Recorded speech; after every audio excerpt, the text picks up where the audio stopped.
All right.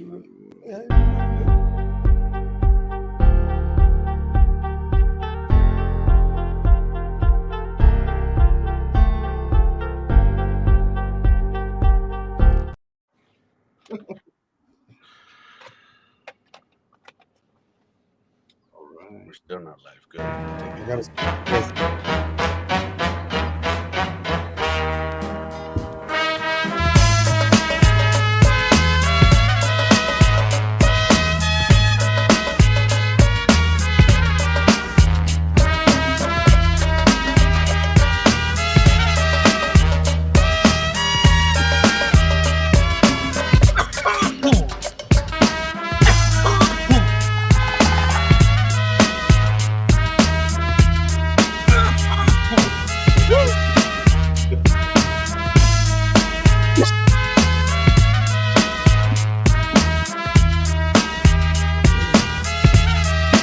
That's actually my fault. Like that.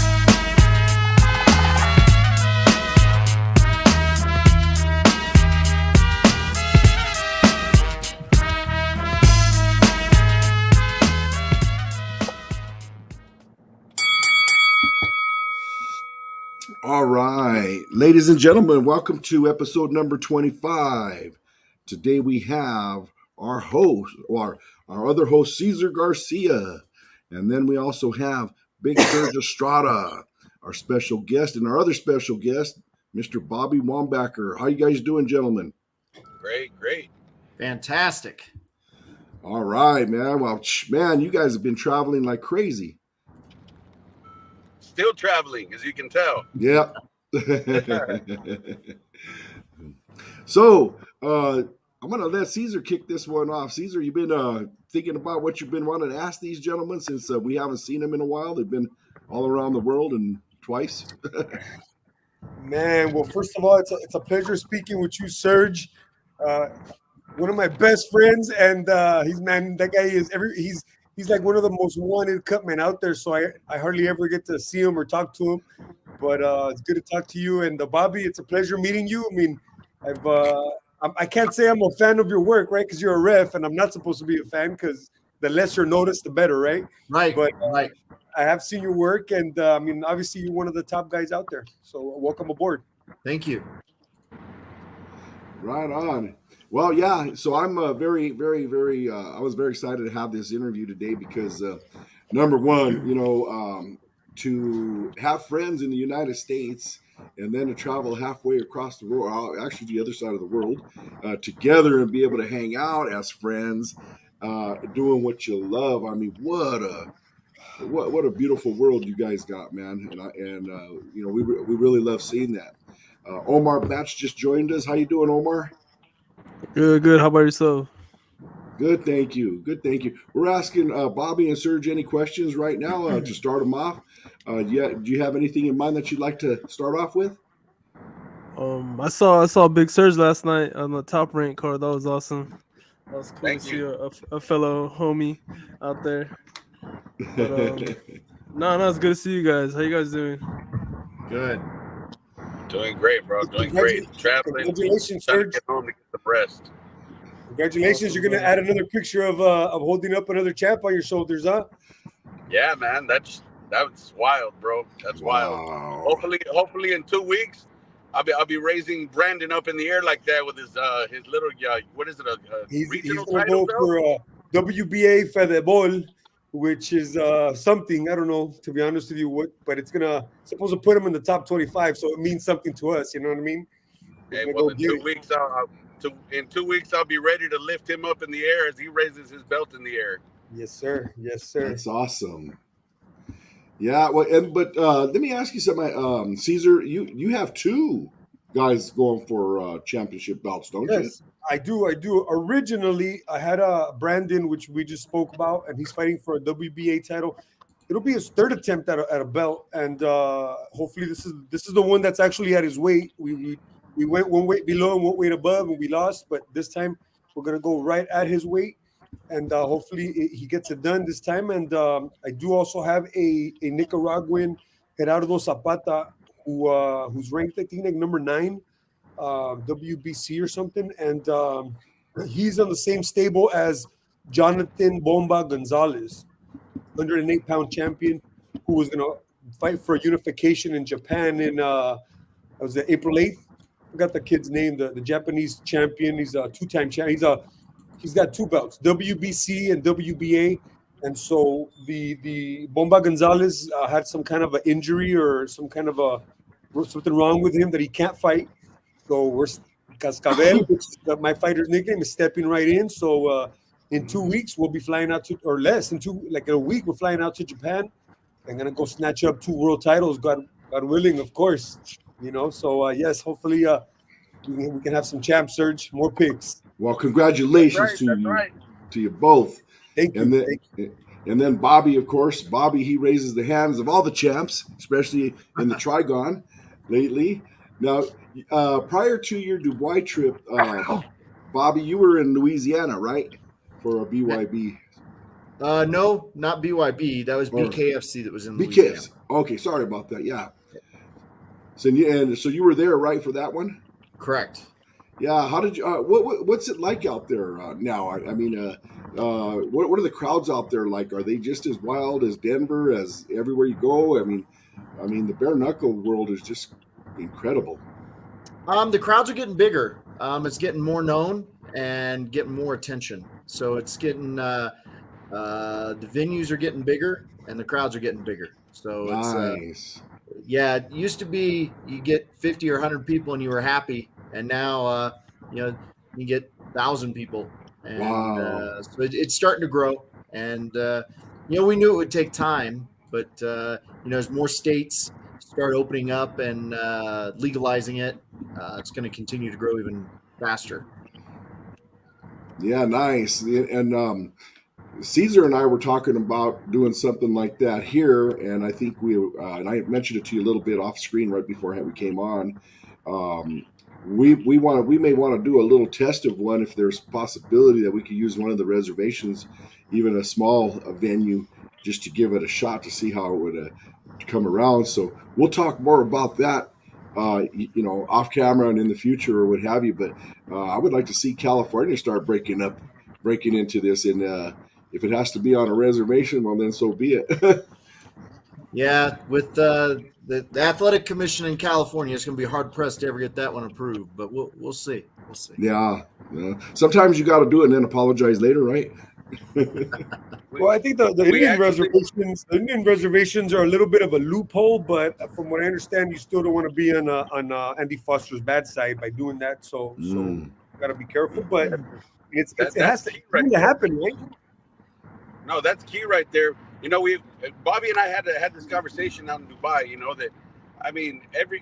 I think every new version of combat sports as this develops, as you start making changes and tweaks, whether you call it kumite or you call it bare knuckle, backyard boxing, whatever it may be, we got to remember where the UFC started and how it started and how long it took for people in the commissions to actually buy into, okay, they are being safe. They are. I originally remember the huge differences in sizes and weights with the UFC. You had, a guy weighing $110 wet versus a guy weighing 350 pounds. It was like, whoa, that's wild, But as the sport itself developed and started growing and changes starting occurring, I think the mentality of fighter safety is primed, more so than ever. CTE has been on the eyeballs and the minds of people. Concussions, traumatic brain injuries. So all these things now play a part in combat sports. And BYB, I'm sure some of y'all have seen this already rolling through social media. They're bringing BYB to California, to Costa Mesa here next month, I want to say, if I'm not mistaken. I did see that on the schedule. I did see that on the schedule as well. Now, of course, it's not going to be bare knuckle. They're making a new glove specifically for that. But I think this is a good opportunity to showcase not necessarily that, they're bare knuckle, but that, this is an organization that from top to bottom is looking out for the safety of the fighters. First and foremost, I have the great pleasure of working with Bobby every time I do BYB. And I mean, we're in sync. He knows that I'm all about fighter safety. I know he's going to do whatever he has to do to take care of the fighters well. And there have been, occasions where him and I have like locked in between rounds or whatnot. And it's almost like telekinesis and shit. Like we can, this guy's, I got this. Or he'll question like, hey, everything all right over there? And I think at the end of the day, we're trying to make sure that the show goes on, but we also have to ensure that these fighters are protected, and it's our job to do so. So I'm excited to see that BYB is bringing it to California. I'm excited to see the open-mindedness of Andy Foster. I've heard him myself before, and it's no secret, that he's not a fan of this. It's real brutal, but I think he needs to see how the organization is ran and basically give it a shot, just like the UFC. You can't just assume something without experiencing it first and foremost. And I think, like I said, this is a big step to having Bare Knuckle possibly come to California in the future. What's interesting is they always mention how it looks so brutal and it's so unsafe, but yet they let kids play tackle football since they're like 10 years old or younger. You know what I mean? And they're taking shots. They get to high school and they're taking headshots once a week or during practice every day. I think that's way more dangerous than any fight sport, to be quite honest with you. I want to say Bobby has numbers, whether written down in his mind, I don't know, but he was spitting out some numbers about, concussions and injuries from boxing, MMA. You want to share that? I don't mean to put you on the spot, Bobby, but I don't have a good segue. I don't have the numbers in front of me, but I do know, because I'm on the Bare Knuckle Rules Committee, and we go through those things, and the medical, the injury rate is far less in Bare Knuckle, and typically it's superficial. It's just like the cuts. There's not as many concussions, believe it or not. Someone gets hit and they go down and it's over. Like, they don't. I guess it doesn't take the repeated blows that, like MMA gets, or even boxing. Because excuse me, Bobby, really, really quick. Sorry to cut you off, and forgive me if I don't know the rules. But is there, when a fighter gets dropped in Bare Knuckle, is there a 10 count or an 8 count like in boxing? Yeah, there's a 10 count, but the likelihood of someone getting up from a bare knuckle opposed to a boxing glove, much different. If you watch the fights, when someone gets dropped, like, I will know if they're in it or out of it pretty quickly, even before I get to the 8 or 10. You still give the count, but in boxing, you can get knocked down, and yeah, they can hit hard. They got gloves. A bare fist to bare jaw sound and feel is much different. So the likelihood of them getting up opposed to a boxing getting up is far less. And most of the fights don't go to decisions. Like in boxing, there's a lot of decisions. In Bare Knuckle, there really aren't. You'll have a couple of decisions out of 10 fights on a card. Maybe 1 or 2 will go to a decision. They usually end. So that's pretty cool. Now I have a quick question, Bobby. I'm going to change subjects here a little bit, but yourself, I'm curious about you. I mean, I'm assuming that you were a martial artist, and if you are, what type of martial arts did you begin with, and how do you become a ref? I mean, most people don't think about becoming refs. So how does it happen? Sure. So I was like everybody else that, when the UFC first started, you watched it, and, they used to be every 3 months or every 4 months. Like it was an event when there was a fight. And you had your buddies around, and now it's, nowadays people don't appreciate that because there's one on every weekend. But, back then, it was an event and you got everybody together. Well, just like everybody else, I was always, I can do that. And I had the opportunity when I moved to Salt Lake City to train with Jeremy Horn and his gym. Mm-hmm. And so that's where I basically got my hands-on experience.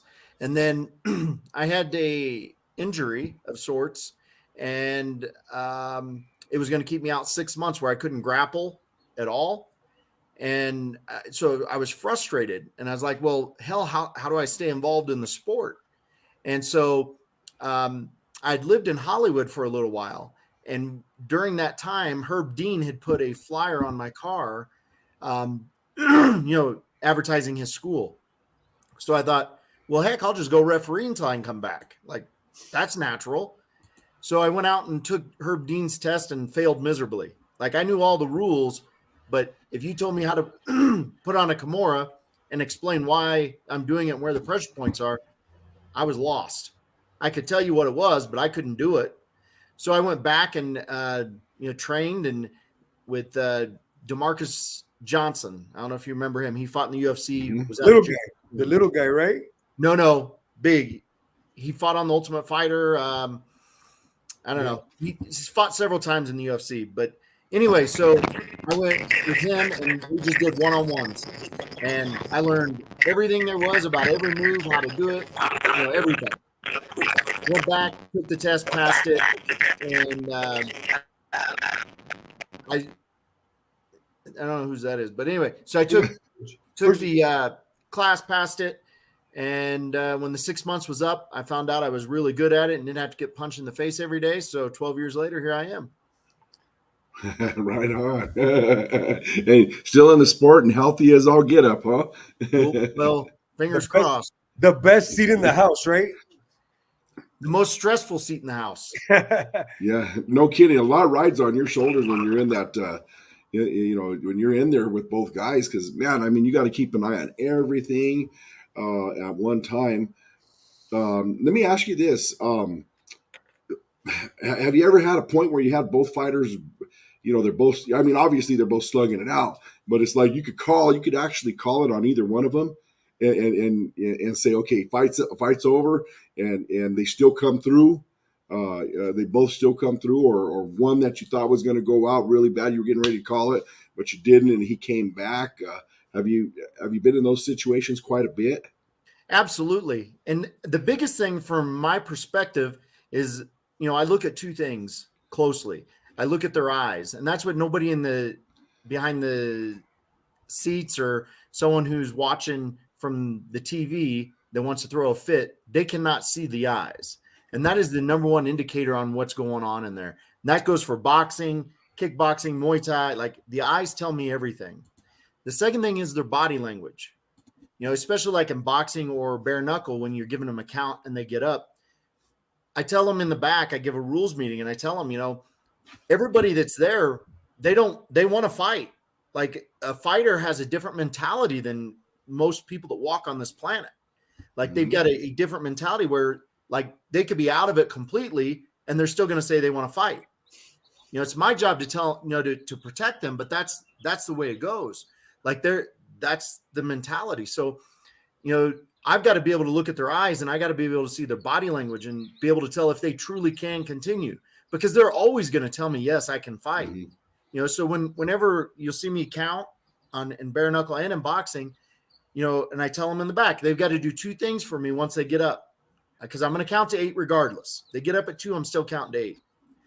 But you've got to answer my question, which will generally be, do you want to continue? Do you want to fight?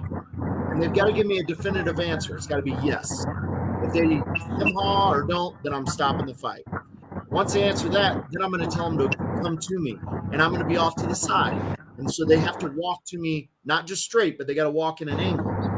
That's going to be able to allow me to watch their gait. Big Serge, can you do us a favor and push mute, because we're getting a lot of that feedback traffic around you. There you go. But by having them walk to me, I can watch their gait. So that's going to give me the body language of whether it can continue. Because there's a lot of times, even at 8, when I stop the fight, they want to continue, but they're not in any shape to continue. So it happens all the time. In this last BYB, the title fight, Jerome Hatch and Marco, I can't remember his last name, Jerome Hatch got dropped twice, and he was getting picked apart. Like, he was getting beat. And, they, in the second time that they're knocked down, there is no 3 knockdown rule. So in my mind, I'm assessing him But I'm also thinking in my back of my head, like, this is the second time he's been dropped in less than a minute. Like, he goes down again. Now I've got a bigger decision to make. So you can see me communicating with him, like on a second knockdown when he gets up. I'm like, hey, do you want to continue? And I know Jerome because I've reffed him in MMA back in Utah when he first started, or when I first started, not him. And so that's in the back of the mind. And then he comes out when you're asking about, whether they're both getting the worst of it and if it, changes my mindset. He comes out and he drops Marco right after that. And then Marco hops up and then he gets knocked out within a second or 2 or 3 seconds after that. So, yeah, the game changes dramatically, and especially in bare knuckle. Like, I can name several of the fights where you're just there and you're like, okay, this one's going to end here pretty quick. And then all of a sudden the script flips and the other guy's knocked out cold. Yeah, boy, those comebacks are amazing. I have a quick question as far as like, does this perspective change when you got a title fight and the champion is in that position? I mean, because I've heard that the saying is you gotta give the champion a chance to get out of it or to fight his way out. I mean, does that perspective change in your mind? Do you let him go or you ref it the same regardless? So when amateurs get reffed, completely different for me. Like, if an amateur, I will not give as much time to, that's for sure. But when you get to a pro level, I will give them every opportunity to, come back and stay in the fight. But at the end of the day, when it's time, it's time. But I do tell the main event or the championship fight, hey, I'm going to give you every opportunity. Like, and I will. As long as they're in the fight, I'm going to give them that chance because I'm not going to take their belt away from them. The other guy's got to take the belt, or girl. They've got to take the belt away from them. But if they're not safe and can't continue, it doesn't matter if it's a title fight, amateur fight, I'm going to stop it. All's fair. Yeah. Because my only priority, because I don't care who wins or loses, is their safety. That's the only thing that matters to me. Yeah, that's your job. You go in there neutral and yeah, that's one delicate line you guys are towing, and all the respect, because I don't think I could do that. I don't know. It's one of those you'd rather err on the side of caution, right? Well, yeah, and the other thing is you've got to have thick skin because, and if you ever attend my rules meetings, one of the first things I say to them is, half of you in here are going to think I'm the greatest ref at the end of the night, and the other half are going to think I suck, and I'm okay with it because if the fighter loses, it's my fault. Even if they get knocked out or their arm gets broke or whatever it is, it's my fault always. And you got to be able to deal with people getting on the internet and typing all sorts of stuff about you, and I can't reply to that stuff. Like, I can't respond. yeah. Even if they're wrong and what they're typing is completely false, it is what it is. And you'll get coaches that look. Corners and coaches are there for their fighter and they're passionate about it. And if they weren't, they shouldn't be there. So I get it. Their fighter loses. It's my fault. They're pissed off. They're yelling at me. I get it. The great thing about this sport is the next time I see them, they come up and they're like, oh man, I shouldn't have given you such a hard time. I rewatched the fight. And that's the way it goes. And if you don't have thick skin, you're going to get upset and, you're going to get all hurt and you can't do that. Like, I know that I make the right decision. It's not the popular decision all the time, but it's the right one. Yep, as long as it's in, all for their safety. Last night I was watching the fights and I saw Jose Valenzuela, El Rayo, and he had a pretty good fight. I thought in the end it came out to be where he was pretty upset because he had lost the fight. And I felt that it could have really went either way. Just watching it from where I was, of course, I was not there live, but where I was, it could have went either way. So I was happy with either the decision. Of course, I don't want to see, too one-sided or what have you. And it was actually a fight where he ended up getting outboxed in the last 2 rounds of the 10-round fight.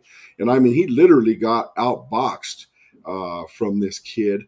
and the emotions that are behind all that when they put themselves out there in the ring and what have you. You got to deal with all that. Boy, that's a heavy load to carry.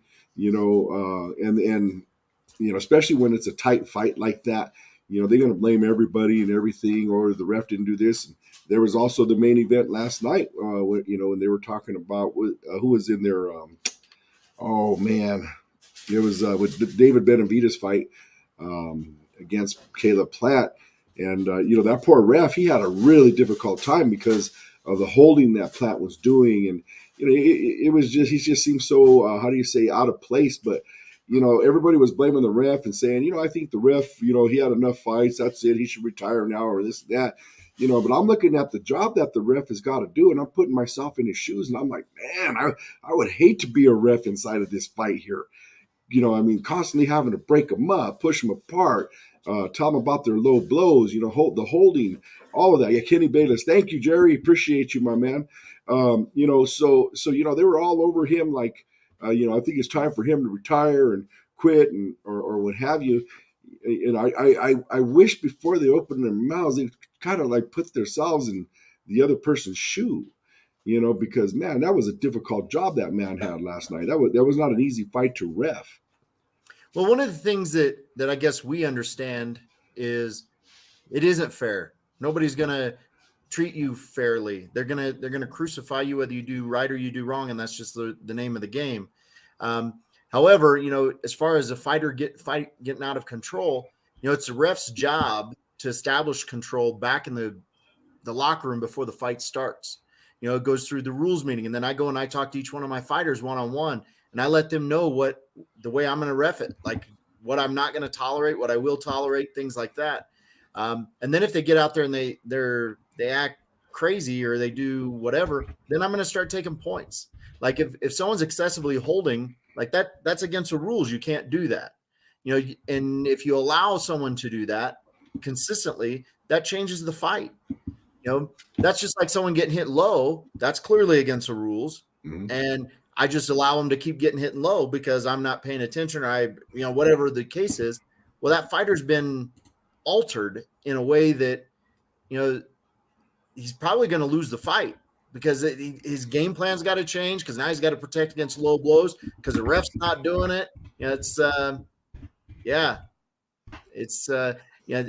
is a tough job, but again, if you can't do it, you shouldn't be in there, because the fighters, they rely on you.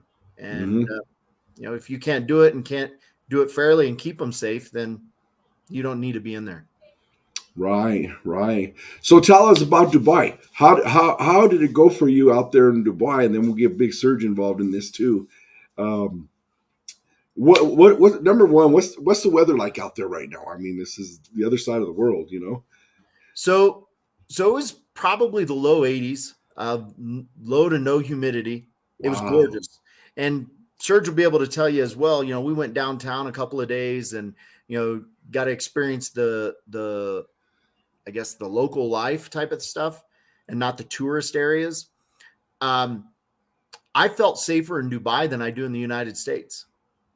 Really? Yep. Wow. You have this perception in your head from our news and everything about the Middle East being so dangerous and all that other stuff. And I'm sure there are places that are, but in Dubai, the people were, and I'm not talking just people around the fights. I'm talking people downtown. They were super nice. Nobody caused any issues. Like, I didn't feel unsafe in any moment that we were there. The other thing is, I don't think I seen one piece of litter in the entire town. Like, it was the cleanest city that I have ever seen. And Serge and I were talking about it. And then I went downtown with another guy after Serge's massage, which I'll let Serge get into. And there was no trash. Like it was unbelievable. And I loved it. And then you get to the fights, and it was outdoors, and the weather was just gorgeous for a fight. It was awesome. Wow. We started at 10 o'clock our time out there. So we finished like at 2 o'clock in the morning out there, and it was awesome. The weather was unbelievable. Wow, that is fat. You know, at watching it from where we're at, it looks like you're indoors because it's so dark around it. You know, those lights in that production is set up so well. You know, you can't even tell you're outside when you see you guys in the Trigon. Yeah, and right the arena right outside of it, there's a Irish pub, and they had live music going on. So when we were in there reffing, we could hear the bands playing. Like they literally were 100 yards away from us. It was awesome, amazing experience. I thought you couldn't drink in these countries. They have pubs out there. Oh, there was plenty of drinking going on. I can promise you that. I thought. I mean, you know, you hear things. I'm hearing the fake news, I guess. Right. You can And you know, I'd never been over there, so my perception was completely skewed. And Wow. after being there, it was like, okay, it was awesome. So you're out there and you ref. It was a Trigon event. It was that the triangle. I mean, tell us about that. Is it different? I mean, obviously it's different, but what are the differences between the ring, the octagon, besides of course the cage and the ropes, and the Trigon? I mean, what as somebody watching it from the outside looking in, what are the differences? What can we expect different there? The biggest thing with the Trigon is it's small, and it's designed in a manner that the fighters have got to fight. You can't run. Like, you literally cannot run. You put two heavyweights, and if you go back and you watch any of the heavyweight fights, the heavyweights and me, there's not much room to move. Like, they're going to fight. So that's the different aspect, I guess, for a referee is it's tight. And if you're not one step ahead and you're not, not only am I watching the punches, but I'm watching their feet, their movement and everything. Because if I'm not ahead of where they're going, I'm going to get trapped, and then it's going to get bad. So, you're constantly moving around, and you're anticipating what's going on.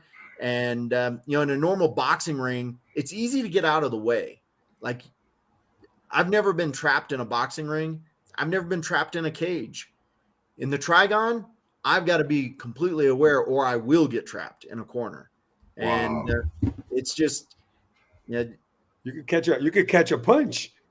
Oh, I get punched in MMA fights all the time, so that's normal. But you go in, you stop two guys that are swinging. They just don't stop automatically because I'm there. So you still get hit pretty good. But in the Trigon, you've got to be a step ahead. Wow. Yeah, you really do. But it is the most exciting for me because the fighters have got to fight, and if they don't want to be there, you're going to know really fast. Mm-hmm. They can't run around like in a boxing ring and block and be on the outside. Like, there is no outside. Like, can't get on your bike, right? Can't get on your bike. Right. You can't stay on the outside because there is no outside. All they got to do is take one step the other way, and you're trapped. So, do you see more boxers? We had Austin Trout on a few weeks ago, right? And I mean, he pretty much did his thing, and I think boxers would I don't want to say dominate because it's a fight more than boxing, but I think they would be cleaning house right there. I think boxers. What do you think? You would think so, but that's not the case. Boxers, and I don't know. This is just pure speculation, but the boxers are used to being hit with gloves that have padding. In MMA, the glove doesn't really have padding. So a bare knuckle is more similar to being punched by an MMA fighter. Whereas a boxer, I mean, when they get hit, you can just tell in their face, like, oh shit. Like, different. It's different. And you'll see boxers come in there, and there are some that do very well. They do, like, they're just good athletes. But then you get some that come in there and they get hit, and you can just see in their eyes, they're like, okay, this is not what I expected. It's more of a fight than it is a boxing match, right? Absolutely. Wow. Well, this brings up Big Serge right here, man. Big Serge, you have actually cornered the octagon, the square circle, the the circle, the Trigon, Triangle. the triangle circle, Big Serge. Let me ask you this: which is the one where you have to take care of your fighters the most, man? I mean, is there any one of them more so than the other? Man, hands down, bare knuckle, bro. The Trigon. Mm-hmm. Um, it's like the Mariana's Trench of cut work, bro. You know for a fact when the date is on the calendar that you're gonna do bare knuckle, you're gonna work. Um, there's no ifs, ands, or buts. Someone's gonna get cut in every fight, and more than likely, both fighters will get cut in every fight. Um, so to me, I love working. Bare knuckle BYB. I love working that show because I feel that's what keeps me sharp at what I do. Um, I get a rush unlike any other.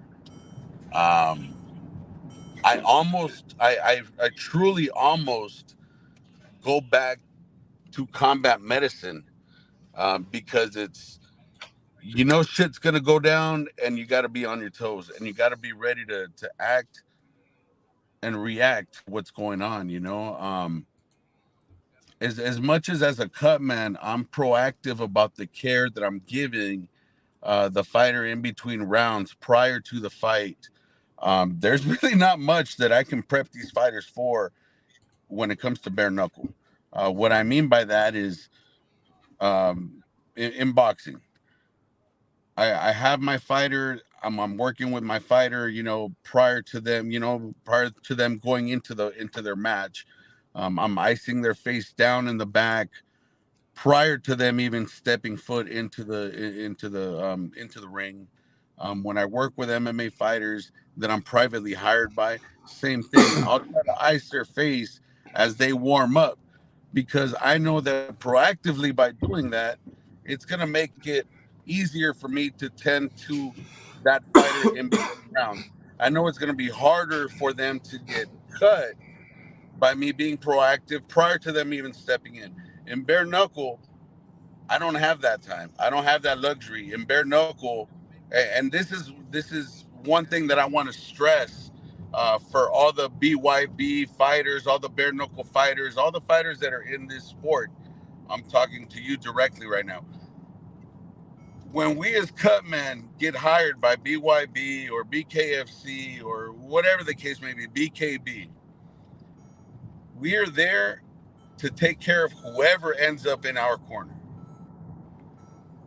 You fighters have the luxury of having some of the best in the business working these fights, not just because the promoter feels like, oh, it's a name, or it's not about that.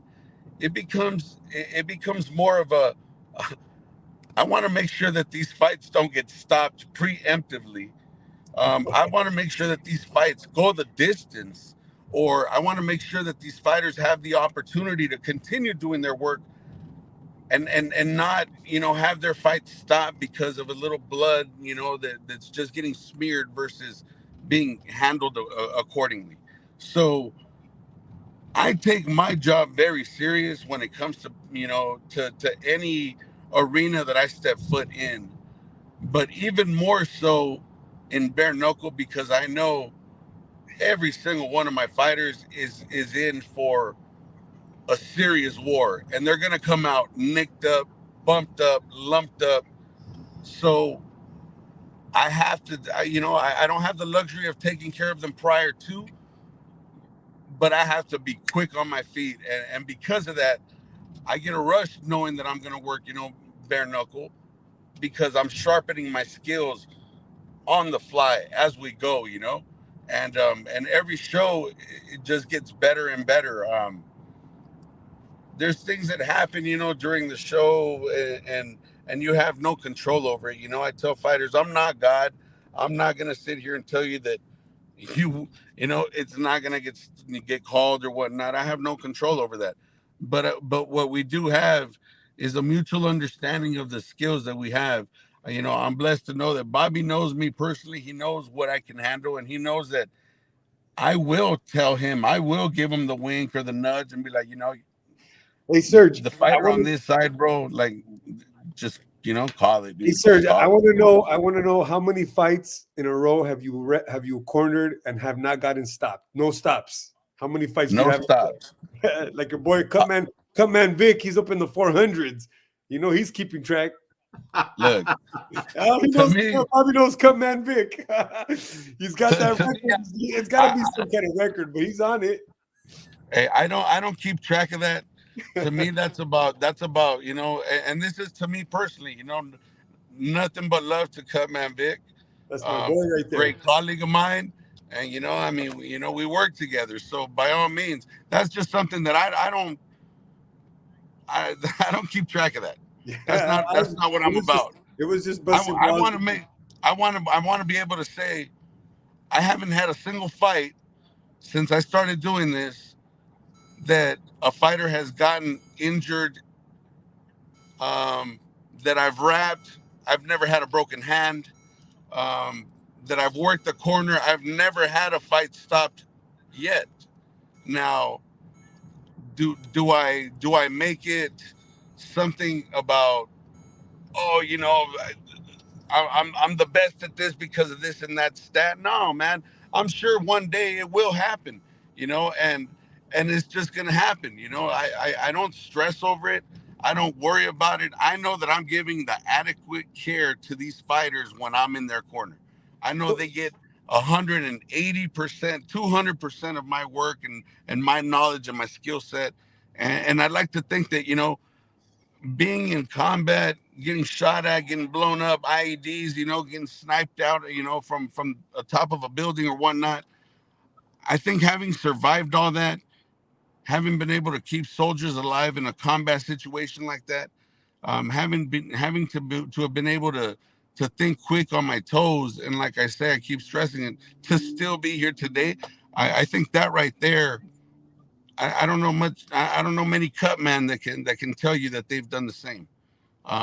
So to me, it's about my skill set, my knowledge.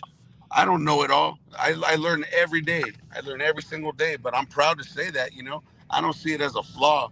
I see it as, if you think that you know everything and you think that because you've had 589 fights that you've worked consecutively without a stoppage, I mean, it's going to happen to you too at some point. To so, me, so I just pride myself on knowing that I have not had a fighter that's been injured, um, to the point where they're going to have to retire, and that's what I pride myself on. So I want a quick shout out to Paco. Paco, what's up, Paco? He's a good What's friend up, of ours, and Paco? he has a question there. He just put up a question that I want to ask you, Serge, because I was going to ask you something else, but it's going to lead to this as well. And you work our corners, so I got firsthand experience working with Serge. I know how prepared you are for boxing. You got everything you need. I mean, the guy he's got like a Felix the bag, Felix the cat bag, where he just reaches in there and he's got whatever you need. He's got it already. But I was asking right here, do you pack your bags different for MMA fighters, and then another bag is different for the Trigon, or you basically have everything ready for whatever at all times?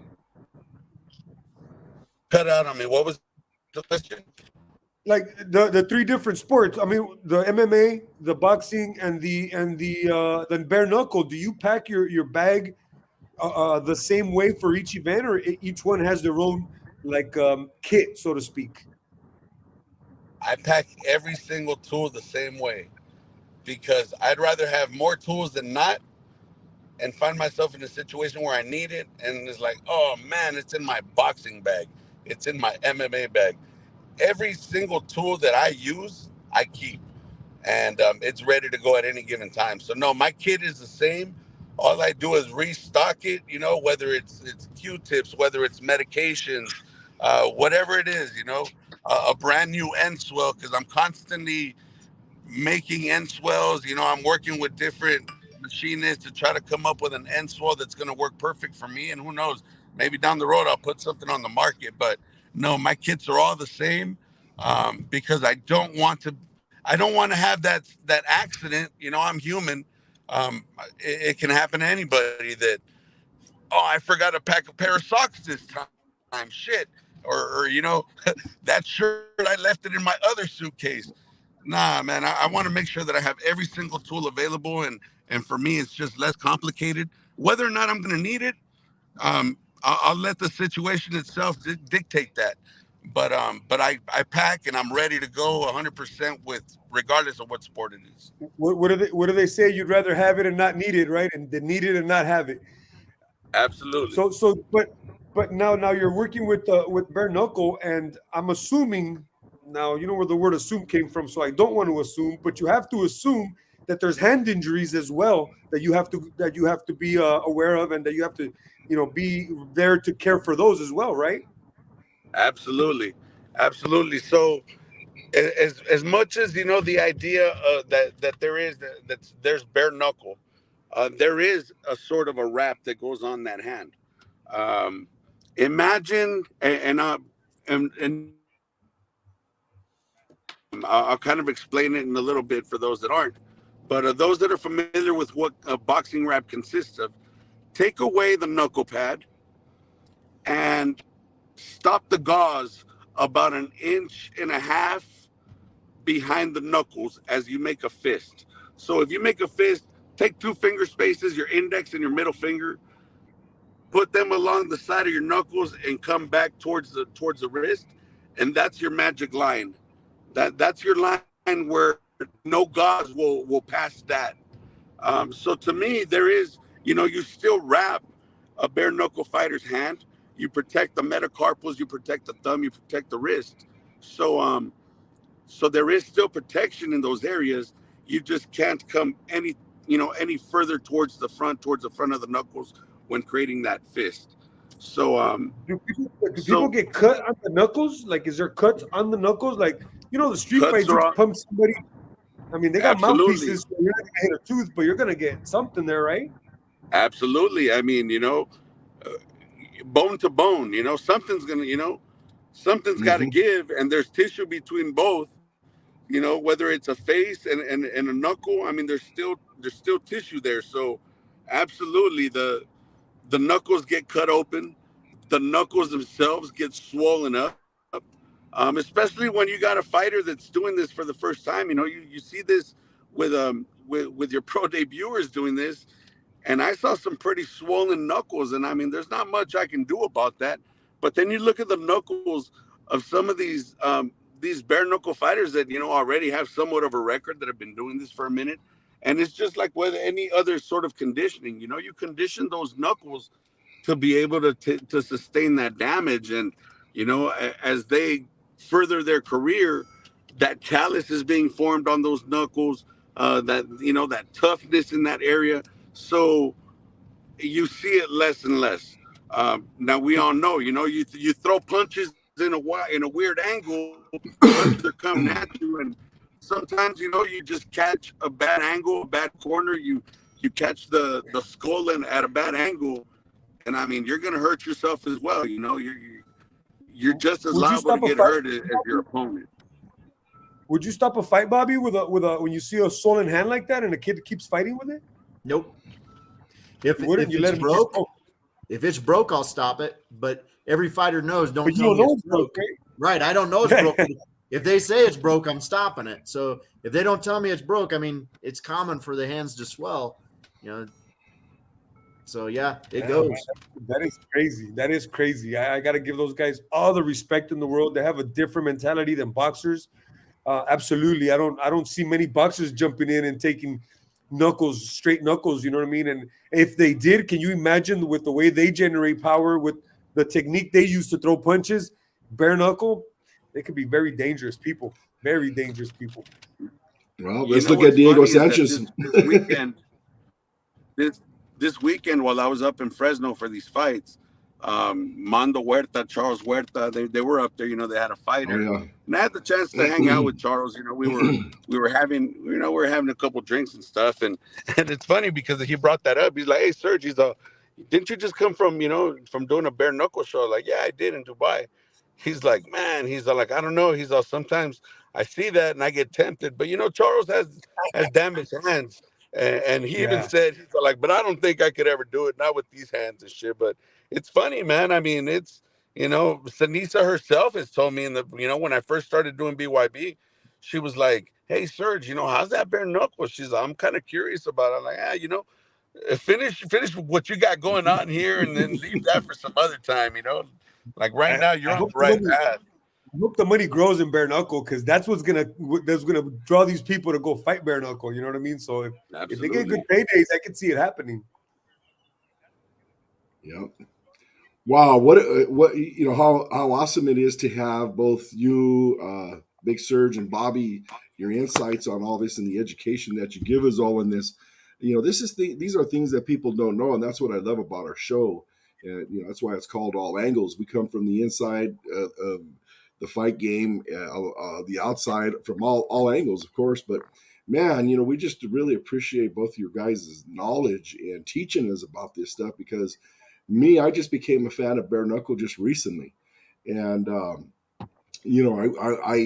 reason why I was hesitant about it is because I know what it's like to be in the streets, and man, I've had my face pretty cut up just by throwing blows, and so to me it's like, man, I mean, you're gonna get in there and actually volunteer for this stuff.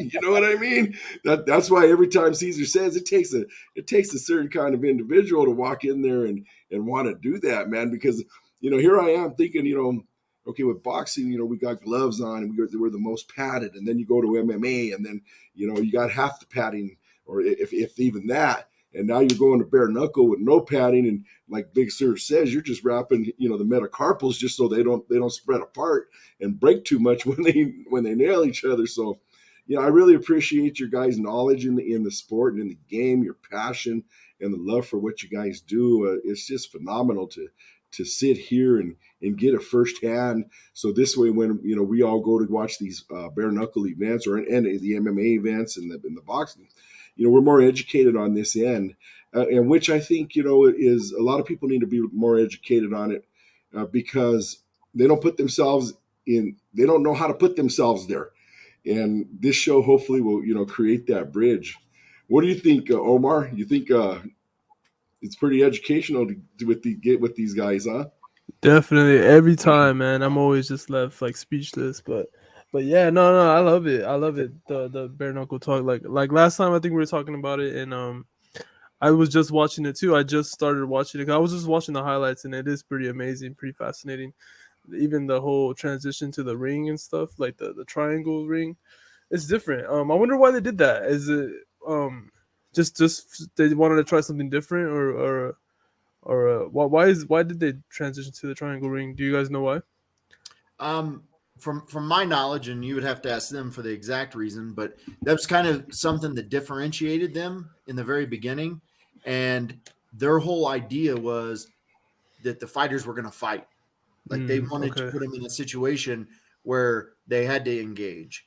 And the Trigon does that. Like if you ever get an opportunity to come to one of the shows, and I'll get you in there and you'll see really quick, just with us in there, there's not a lot of room, let alone adding one more person in there. Like they're going to fight or they're going to get out of there. There's no options. Wow. How long are the sides of a Trigon? How long are they?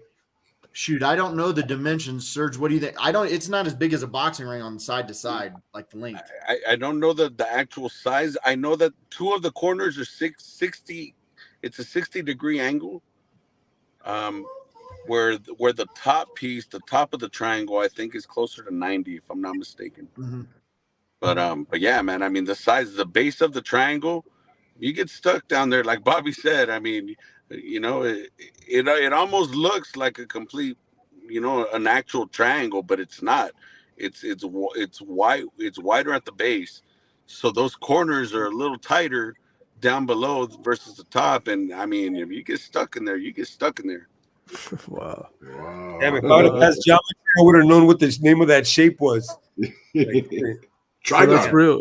That's real toe to toe. Then that's real toe to toe fighting. Then yeah, I think it's a good opportunity for anyone that has the curiosity. Like I said, BYB, and I'll post something on my social media here soon.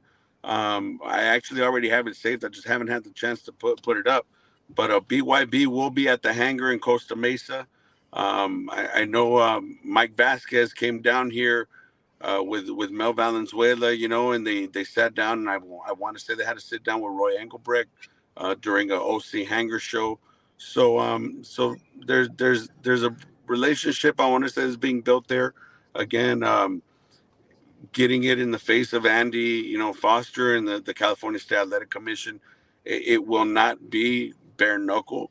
It will have more a sock type glove, possibly 4 ounces, if I'm not mistaken. Don't quote me. Like I said, I don't know the details. This is just from what I've heard in the mix of the show coming to Cali. But yeah, definitely, you know, take the day, go out, check it out, check the fights out. At least experience what the Trigon is and what BYB is bringing to the table with these fighters. And then just in your head, just take the sock off and just imagine how much more exciting and gruesome things can be as Knuckles touch, you know, touch face, and it's just amazing, man. It's great. Is bare knuckle not a? Oh, my bad. Go ahead. I was just gonna ask: is bare knuckle not allowed in California? Or It's not allowed. Oh, okay. But I didn't know that. I guess coming. But Bobby, I have to ask the mandatory question that we have to ask every ref that's on a show all the time, right? What's the most memorable fight? I see you have names. I'm looking on the SureDog stats here. You have a lot of fights, a lot of names.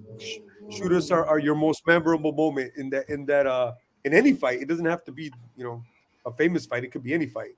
Well, there's been a lot, and SureDog doesn't have. I've got over 5,000 MMA fights that I've reffed, and there's, you know, you got Yancy Medeiros and Alex Oliveira was a UFC fight in Detroit that I did. That the fight was just phenomenal.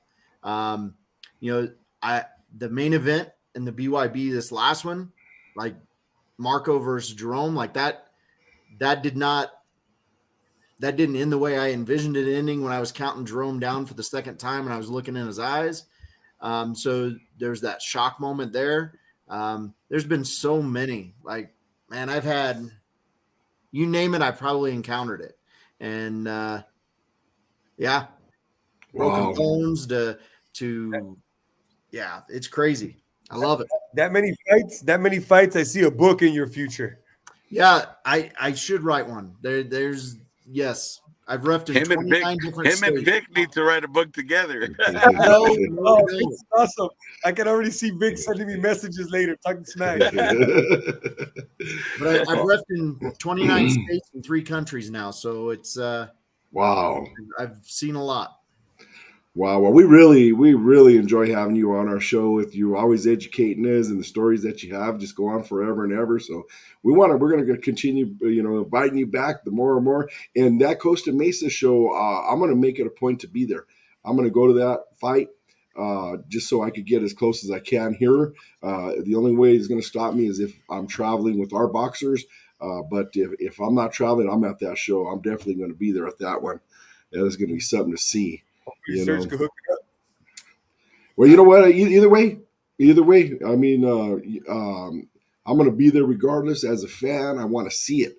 You know what I'm saying? I want to enjoy the brutalness. And I know what socks feel. I call them socks.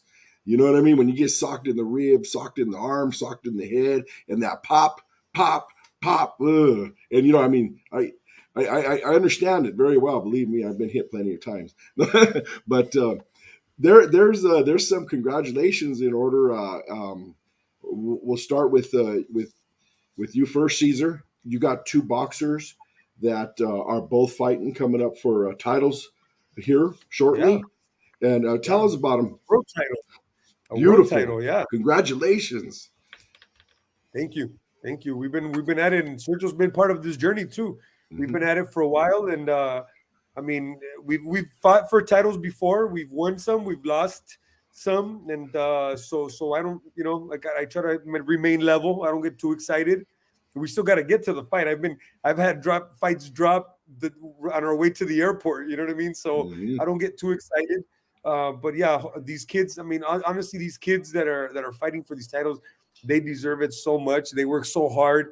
They're disciplined. I mean, Brandon, that kid, He's here 2 years away from his family. He's got kids, and he's here, and he's every day getting up at 4:30 in the morning to go run. It's fucking cold. It's 40 degrees in California. He's like, I don't get out of bed until it hits 50. Then I get out of bed. That kid's out running.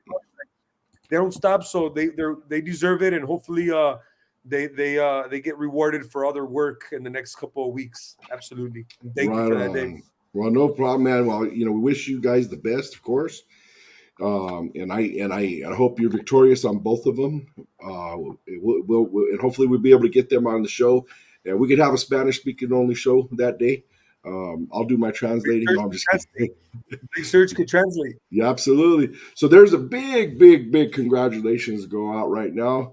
And that's to Big Serge Estrada and Senicia Estrada and the whole team. Big Serge, congratulations on your fight last night with Senicia's fight.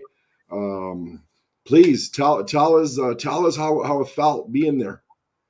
Oh, did we lose him? You asked Bobby about a memorable fight for him, and to be honest with you, I want to say that this is going to be probably one of my most memorable fights. I've seen Senicia bust her ass, and she is so deserving of everything that she's received thus far. Nothing's been given, nothing's been handed. She's busted her ass. I've seen it. She's gone through frustrations, and she's gone through it all. And there's still that inequality. When it comes to women's boxing. I'm more and more of a supporter of women's boxing and a fan of women's boxing, not just because of Senicia, but because there's a lot of great women out there making a name for themselves and actually doing it, and they're doing it right. The best are fighting the best, and they want the best, and I think that's what's making it exciting for women's boxing, that they're not necessarily dodging or ducking each other. They want to go heads. So shout out to all the women that are making, women's boxing what it is and what it will be in the future, but she's just, her ring IQ is on another level. Her angles, her movement, she's a very, very difficult fighter to figure out. And just when you think you figured her out, she switches shit on you, and that, I can definitely give props to her coaches, Dean and Joe, and again, they're masterminds at what they do. They know what they have in Senicia, and they know how best to work with what she has and to improve what she's, her God-given abilities. And like I said, she's an amazing fighter. She's a hard worker, dedicated. She doesn't skip. She stays focused, determined, and hungry. And to me, she's going to be one of the greatest in women's boxing, bro. I see her just taking over the women's divisions. But yeah, it was an amazing night. She unified titles, and she won the Ring Magazine strap as well. So it was a huge night, huge success for the entire team, and we look forward to the next. And one more congratulations for Sergio and his wife, who is speaking of strong women, she's one of the strongest, not only women but people I know. And she's going through her little mission, but she's beating it. She's ahead, and congratulations to you on that as well, Serge. Thank you. Absolutely. Yeah, man, absolutely. I think that's what makes me try to be better every day, man. Just, I have no excuses, because I see that she makes no excuses, and she embraces the suck, as we say in the military, and she keeps on trucking and shit. So shout out to, thank you. Shout out to my wife. Yeah, for sure. Ana Estrada, congratulations. Things are moving in the right direction, and yes. And we just take it one day at a time, one blessing as it's given, and but thank you. Yeah, absolutely. One of the biggest ball busters I know. Yeah, absolutely. Keeps everybody straight. Well, I got to do a couple shout outs before we end tonight, gentlemen. So real quick, let me go through who I have. Let's see. Cindy Amador. Talk about, she just got inducted into the Hall of Fame. Congratulations, Cindy. You deserve that so much. You know, the fight is still going. Senicia Estrada is leading the way. Now we have Librado Andrade in Mexico bringing up Adelita. So all you female boxers that have come up, even though we know the struggle and the fights that you went through and the inequities of it, it's coming to life for y'all. It's coming to life. So, you know, we're just going to keep watching and what's happening and watch all the women pioneers come up and come through. And like you said, you know, that was a very that fight last night. Senicia, talk about a put together fighter. Unbelievable. Being able to switch up on the fly right in the middle of the ring. That's like a female Crawford. And to throw that left hook the way she uses that left hand, you know, combination with 3 shots, pop, pop, pop. Unbelievable coming from a female boxer. It's funny, bro, watching it from the corner, you know, the way that she baits her opponents, and, you know, she just a quick shift and a quick, you know, shift in angles, and she keeps herself in position to throw punches, man. Like I was telling somebody earlier on during the day, you know, they were asking me about her. They didn't know of her, and we're talking about Sinisa, and it's the best way I can describe her is a fighter that's gonna throw punches from angles you don't even expect them to come from, because she's so quick about putting herself in those positions. And like I said, she's a very intelligent fighter, probably one of the smartest fighters when it comes to ring IQ. She's on another level, man. She's scary impressive when it comes to, you know, how she reads her opponent inside that ring. And I mean, that's natural. That's not necessarily something you teach. You know, that ring IQ is God gift. Yeah, and all that hard work she put in. So my mom, Ernestine Trujillo, my biggest fan. Thank you, Mom, for watching. Good friend, Bobby Glatton Smith. Bobby Glatton Smith, I appreciate your support, sir. We got to watch his show as well.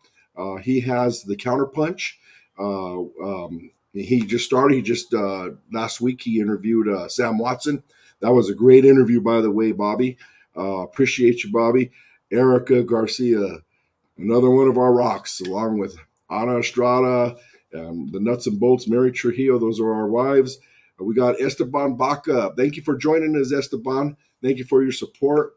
And if I brutalize this name, please forgive me, because it's I'm trying to say it right. Notaka Yakomio Miko.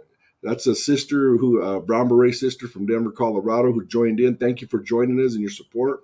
Leonard Ibarra, MMA fighter out of Colorado. Thank you, Leonard, always for joining us. My wife, the Nuts and Bolts, right there. Paco Perez. I mean, Paco, man, you and Cindy are always a great support for us. We have Jerry Salinas that was on the show. Man, Jerry, I mean, you come up with it. Man. Thank you so much for all your knowledge, Jerry, and joining us and your support. We appreciate you, my man. But other than that, I think that's pretty much it. If I forgot anybody, because I've got a few screens here, please know that you're not forgotten. Let me just check one more here. Oh, my Aunt Linda Hurtado from Washington. Welcome. Thank you. Appreciate your support. We've got, let's see here, Misty Harper, Armageddon Namuko, Jesse Moreno, Coach Jesse Moreno. Thank you so much for joining us. Omar, do you have any last words or any last questions for Bobby and Serge?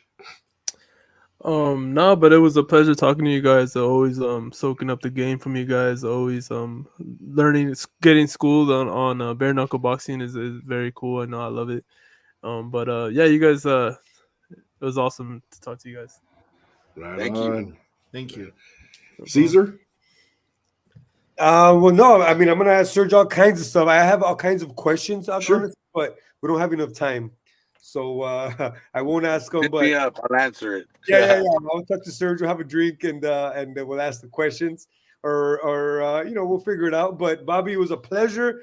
I don't work too much MMA. I don't see you in boxing as much, but I hope to work with you one day, or at least get to meet you. I mean, I'm a fan. I go to these fights as well, and hopefully I can say I know that guy, so I can get to the ringside. You know what I mean? So look forward to meeting you in person one day. And it was a pleasure speaking with you guys, and I'm looking forward to next week. Let's do this. Absolutely. Well, gentlemen, I appreciate you all. Of course, the knowledge that you guys bring to the table, your education that you bring to us. You guys are living legends in my eyes. I mean, living the dream. You guys busted your butts to get there where you're at. You guys went through life and your own journeys to get to where you're at. It is well respected. And blessings to you all. And thank you. And that's pretty much going to be it for today. Bobby, do you have any last words you'd like to say? No, I appreciate you guys having me. Always enjoy hanging out with Big Serge. Yeah, I appreciate it. And anytime you want me back, I'd love to come back. Of course, man. You always have a home here, Bobby. Big Appreciate Serge, anything you'd like to tell? Any final words to us, brother? Man, thanks everybody for having me here. Always a pleasure working with Bobby, man. We have a blast. That's my travel buddy now, since Caesar doesn't like traveling with me no more.